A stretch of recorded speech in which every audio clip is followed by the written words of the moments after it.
All right, so today we came by to see Jim Browning here at Ultimate Headers. We're in Cleveland, Ohio. We're here for the Piston Power Show at the IX Center. Luckily, Jim's 5 or 10 minutes away. He just did a set of headers for our in-game show build. Some of you guys have seen some sneak peeks of that, but I'm not going to tell you exactly what it is if you don't know.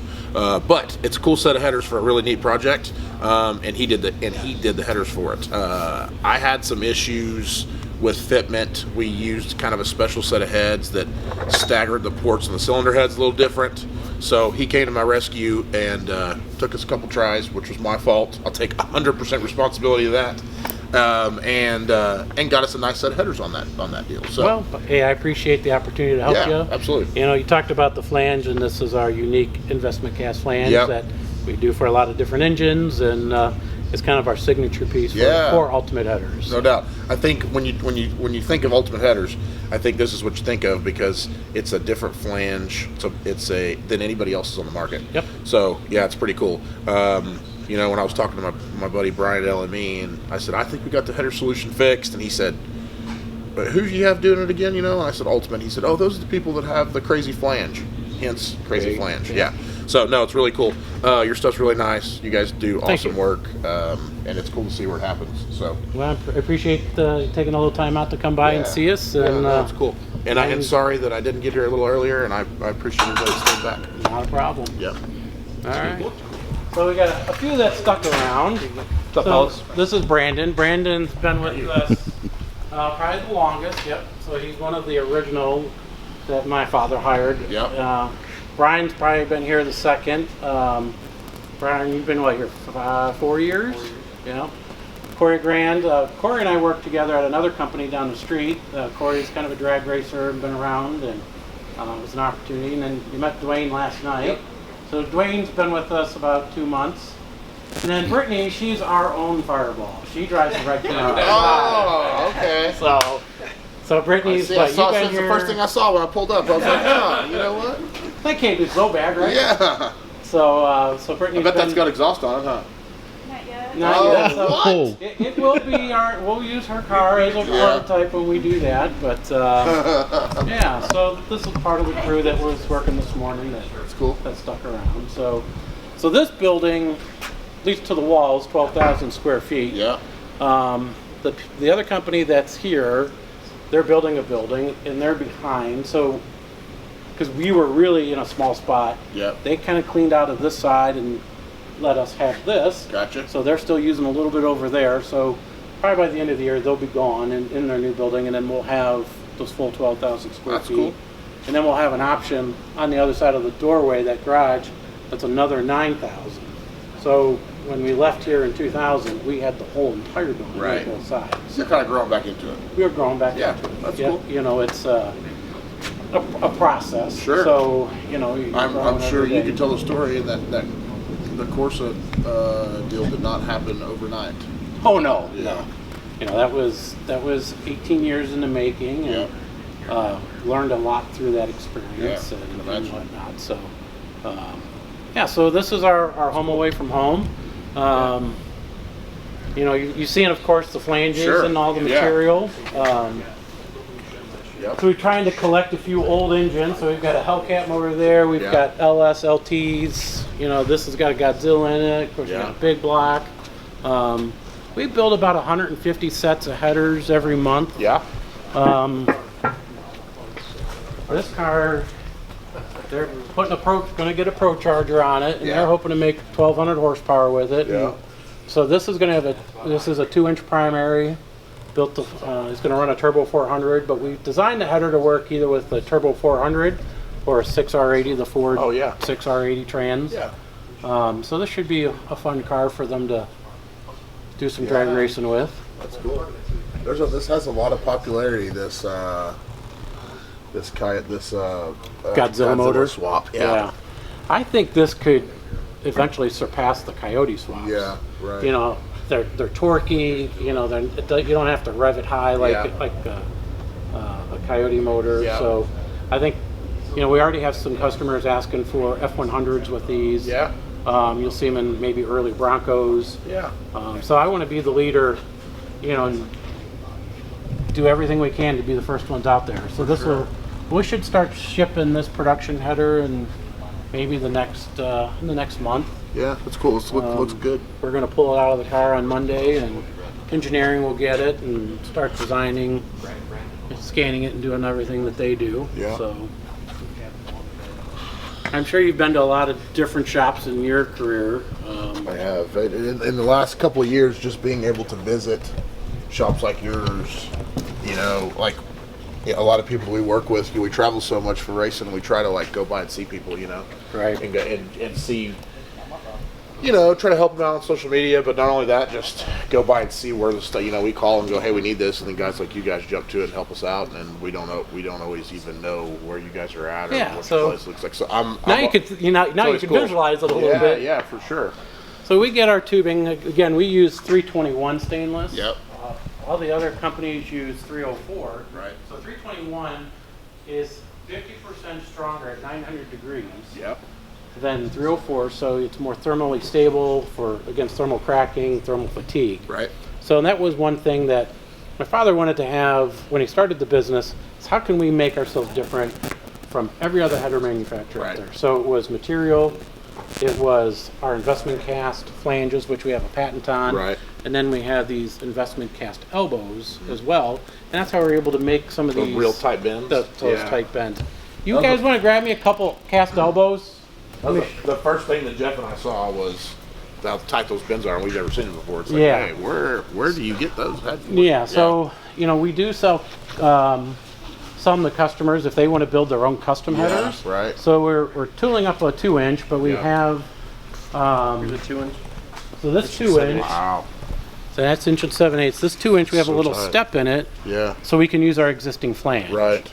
But we're tooling up a full 2-inch one right now. Yeah. That won't have the step in it. Yeah. Like this one could use it in some other applications. Man. And then we could even scale it up bigger, depending on, who's building what and horsepower needs. Then, again, steps to. Have you guys done anything bigger than 2-inch yet? Not yet. Yeah. And I'll tell you what, you ended up with a 2 1/8 or even a 2 1/2 cast like that, and you can probably get a lot of the. Like big Hemi guys and stuff like that for these. So that you talked about growing. Those, Yeah, for sure, I get it. Gotta grow This was it. probably tough in itself. It wasn't too bad. Now just with supply chain things out there, that's what's getting, tough to do. For sure. So we get all of our tubing in straight length, 20 footers. Yeah. We cut it to length, and then we send it out. We have a local vendor that does all of our tube bending. Yep. It's all CNC mandrel bent. So then we bring it back, and then we inventory it in all these 55-gallon barrels by part number. When the guys are done, or we're ready to build a part number, they trim the ends, and then we'll create these little kits over here. So this is this is where all the welders are at. Yeah.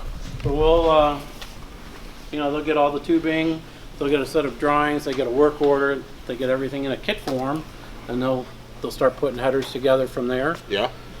Once they're done, we'll do the final cleanup, and then we either polish them in a mirror. Yeah. We'll do a satin finish, but we do a lot of ceramic coatings Yeah, right. to keep the heat in the header and keep it out of the motor compartment. You guys ceramic coat in house? We don't. There's another great vendor that's 15 minutes away. He's actually at the show. Yeah. He does all of our ceramic coatings. That's cool.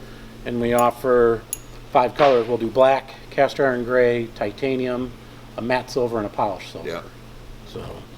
So they'll either get polished, satin finish, or powder coated. ceramic coated. And then the flanges we'll either do what we call our as cast finish, or we'll mirror polish them. Yeah.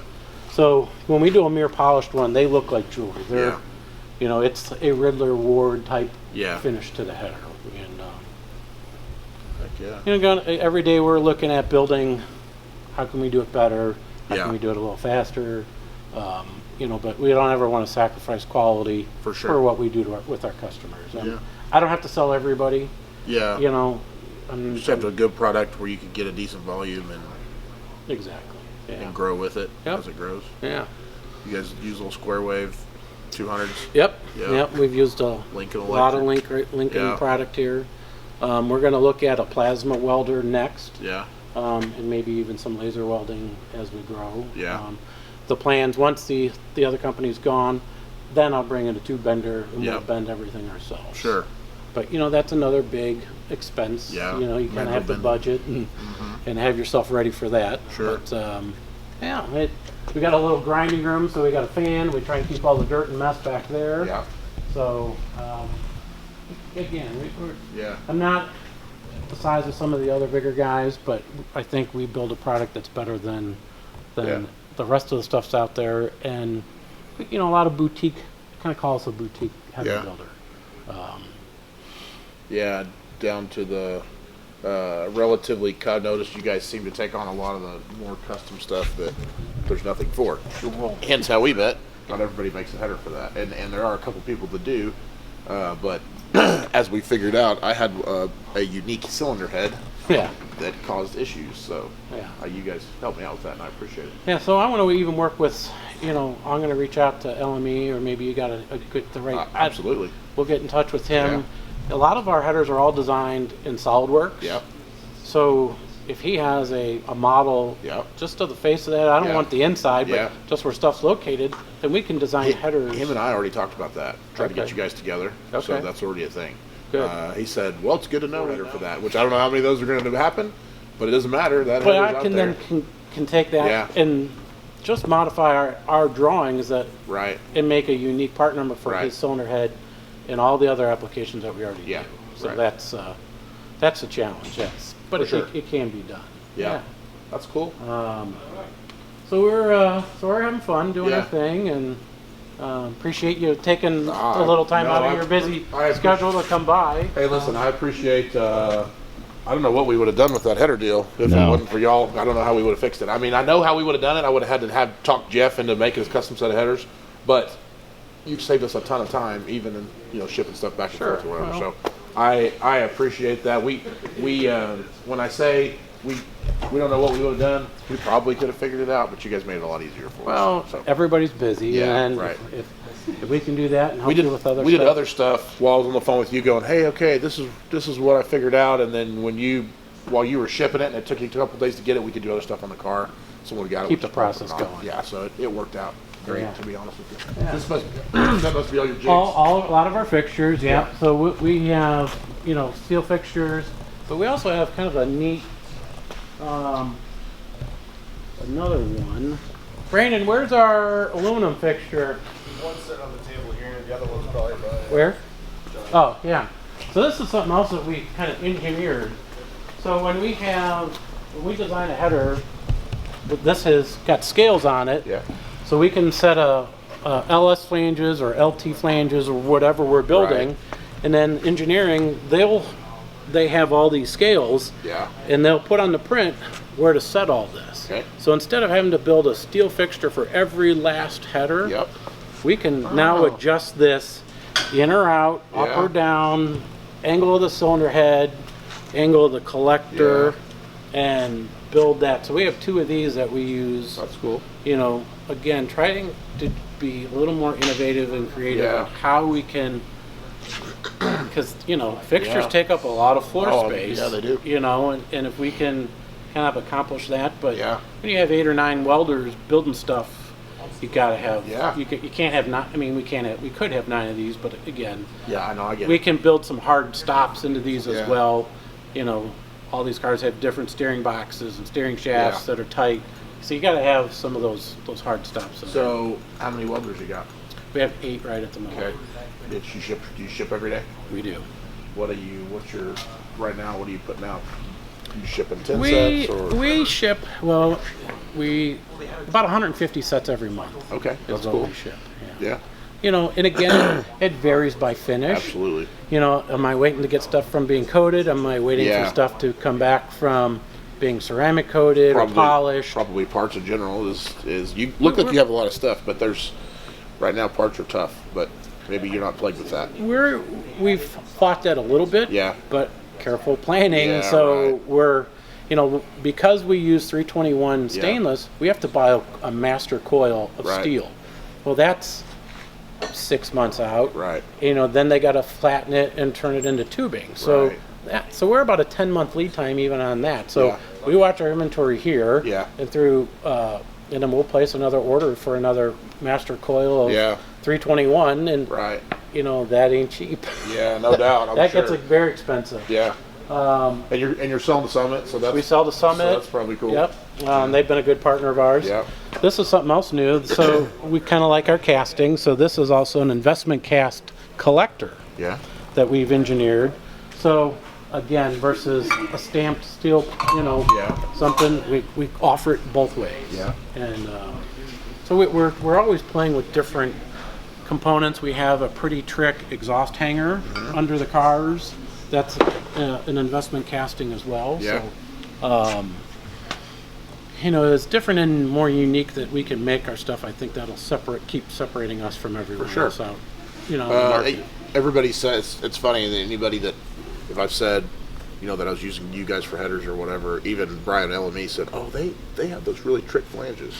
So that's kind of what you guys have. Yeah. Been kind of our signature Yeah. without putting our name even on it. Yeah, right. Ooh, those flanges. That's an ultimate header. So Sure. that's really what Yeah. we want to try and Yeah. accomplish. So. Do you have one right here somewhere? Yeah. I'd like to. So that's like the polished version. Yep. These things are pretty neat. That's an LS. This is a Ford Coyote flange. Yeah. We've got them for a small block Ford, Windsor, big block Chevy, small block Chevy, and whatnot. So, but that's Cool. a lot of storage upstairs. Yeah. And Yep. Look like you're very organized. yeah. That's what it takes. So, Awesome. But, Well, I appreciate you showing us around. you want to mind taking a few pictures with a few Absolutely. of the guys? Yeah, no problem. Well, I still have a shop. So I've got a shop in it was in Oklahoma City. We moved it to Norman. And we, with, I would say 6-7 years ago, probably started 8 years ago, but about 6-7 years ago when it really started taking off and they started branching out different, show, like spitting out different street outlaw Right. shows, that's when it got really busy to where I was trying to work and I was trying to keep my shop going, keep it busy, keep people employed, and still do the straight outlaw stuff. Well, it was okay until we started they just jamming Right. the shows out, And at that point in time, it kind of like, okay, well, this is going to be a full-time job, and it's going to be hard for me to do a good job over here At the shop. at the shop. Now, we didn't stop doing it. We've never stopped doing it. We've just scaled it down dramatically. So we're really picky and choosy on what we take in. It's hard, the old adage of trying to keep people. Yeah, you're pulled in a around. lot of different ways. And let's be realistic. If I'm on the road for NPK for 2-3 months at a time, well, it's very difficult for me to babysit that deal and make sure people are working and make sure people are happy that are working and everything else that goes along with it. Yeah. So my brothers there, you saw Ricky and Javi, and Yeah. Javi's pretty much always working on the race car for the most part. Like, he doesn't really have time to do anything else for me. And because it's more than just a race car, it's now 2 race cars, and now it's 5 TV shows, and so we're always getting ready for something or going traveling. Yeah. So we still do work on cars. We've got a dyno, in-house dyno, and stuff okay. like that. So like we still do stuff. We're just a lot pickier and choosy. There's probably 10 cars in the shop right now. My mom answers phones for me, and she probably fields 50 calls a day of things wow. that we call. So it's a and go. family affair too. It is, yeah. It has become that for sure, and that's more so recently, So it's pretty cool. Well, my father started this. Yeah. And then I joined him in 2017, and he turned 84 last Friday. Yeah, So wow. he's. Congratulations I to tell him. him he's retired. He doesn't Yeah. come in anymore. Yeah. He fell and broke his ankle a year ago. That Yeah. really hurt him. Yeah. So he's not involved in any of the day-to-day. Sure. So he recently made me president, the company. Yeah. And Yeah. so now it's mine to really grow and Yeah. and make something into something. I have Yeah. a son that is 20 years old and Yeah. now getting more into cars, and he's Yeah. at college right at the moment. I have a nephew that's here that helps, and he's into cars. So Yeah, it's we family like the business as family well. fun. But my mother is 79. She still sits there, helps answer the Oh, phone, that's writes, cool. pays the bills, and Yeah. does that stuff too. My So mom's 72, and that's what she does. She does the same thing. Yeah. So Cherish does all the apparel stuff, and Dax is there with us every day, and so it's like half the time it's like a daycare, and then my mom's there to answer phones, but I think a lot of times she just ends up taking care of him while Cherish answers the phone. Your wife? Yeah. Okay. Yeah. So it's I think it's always better off when you have the opportunity to be able to take care of your family members, right? Mm-hmm. Like give them places to work and you get to see them. I mean, right. And if you're a close family, and we are, like, there's been a lot of times where if I leave for months at a time, which I do, you don't see anybody, and that just is what it is. And we could get a little lonely too. Well, or missing family. When you're used to going out, if nothing else, there was a point in time where we all did different things, and worked for different people. And I always worked for myself, but my brother worked for somebody else. My mom had a couple of different jobs, and my sister had a couple. But anyway, we just get together once a week to have dinner just so we can see everybody. Right. It's different now. Now it's like we see about everybody every day. So. Sure. So I don't know. There's always probably the other side of that, which is they probably get tired of me going, "Hey, do this, do that, do this." But well, you're providing a living and trying, and all that. So it's not easy. Yeah. Yeah. Okay.